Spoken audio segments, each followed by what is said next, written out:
प्रदेश के हाथरस जनपद से एक बहुत ही सनसनीखेज मामला मीडिया के प्रकाश में आया है। मीडिया रिपोर्ट्स के अनुसार हाथरस जनपद में एक ऐसा मामला मीडिया के प्रकाश में आया है जहां पर कलयुगी बेटे ने अपने पिता की एक अन्य ग्रामीण के साथ मिलकर हत्या कर दी और उनके शव को घर में ही दफना दिया। उस टाइम पे उन्होंने इस मार के घटना और का जमीन में ही राज गाड़ा है। 30 साल और बाद हमको पता इस चला है कि इसी जगह पे ही पिता के उनको छोटे बेटे ने अधिकारियों से किया गुहार है जो लगाने भी के करना बाद होता है। खुला है। और जब पुलिस ने छोटे बेटे की शिकायत पर घर की अंदर खुदाई की तो वहां कंकाल की हड्डियां बरामद हुई हैं।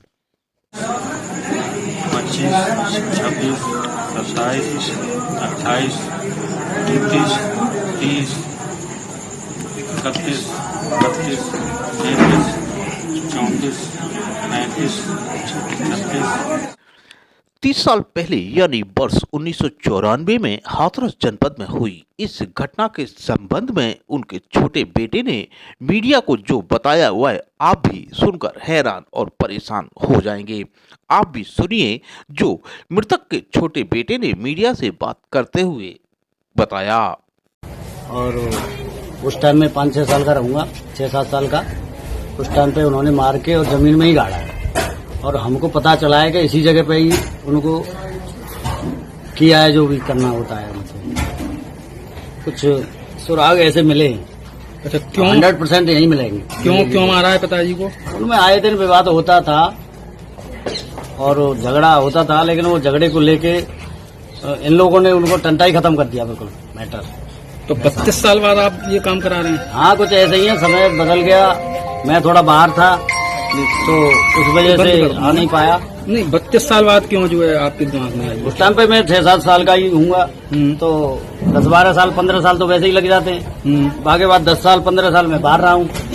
उसके बाद यहाँ आया तो मुझे कुछ सबूत मिले हैं मम्मी के द्वारा, बड़े भाई के द्वारा। तो जब कुछ दिमाग में आई है बात, तो ये आपका मकान मैंने है? फिर अधिकारियों से मुलाकात की। अधिकारियों ने मुझे पूरी सपोर्ट की। ये आपका मकान है? जी सर। अच्छा, कितने भाई हैं आप? 4। कितने भाई साहब थे उसमें? उसमें बड़े बड़े 2 भाई साहब थे, प्रदीप कुमार। आप कौन से उसमें? मुकेश और खन्ना। मैं सबसे छोटा हूँ। सबसे छोटा है। मुझसे एक बड़ा भाई है, वो मेरे साथ ही रहता है। और सबसे बड़े भाई हैं 2, मुकेश और खन्ना, प्रदीप कुमार। अच्छा, करते क्या थे पिताजी आपके?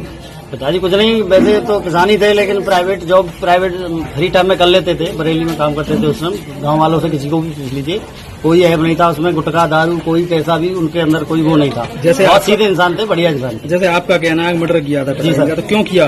क्यों इसलिए किया कि एक आदमी अन्य गांव का हमारे का राजवीर सिंह उर्फ बग्गा, वो उनका घर पे आना जाना था, तो पिताजी इस बात को लेके ऐतराज उठाते थे। और असली विवाद वही है ना। तो आपकी मदर भी शामिल है इसमें? मदर हो सकती है, मैं बोल नहीं सकता। अच्छा, भाई शामिल हैं? हाँ, भाइयों का तो और राजवीर और बग्गा, ये तीनों आदमियों का तो फाइनल ही है। तो अब आदेश किसने किया है खुदाई का? आदेश इसमें सर मैं कप्तान साहब से मिला। कप्तान साहब ने सीओ साहब के लिए दिया। सीओ साहब ने फिर घुमा फिरा के उनको दे दिया कप्तान साहब को। कप्तान साहब ने फिर डीएम साहब को दिया। डीएम साहब ने फिर एसडीएम साहब को ही दिया। तो एसडीएम साहब के आदेश पे हो रहा है? जी सर। मीडिया रिपोर्ट्स के अनुसार इस घटना के संबंध में एसपी हाथरस निपुण अग्रवाल ने बताया कि गांव गिलौनपुर में घर के आंगन की न खुदाई के दौरान एक नर कंकाल मिला है और कंकाल का डीएनए टेस्ट कराया जाएगा। इसके बाद जांच रिपोर्ट आने पर जो भी आरोपी हैं उनके खिलाफ विधिक कार्रवाई अमल में लाई जाएगी। फिलहाल पुलिस इस पूरे सनसनीखेज मामले की जांच पड़ताल करने में जुटी हुई है।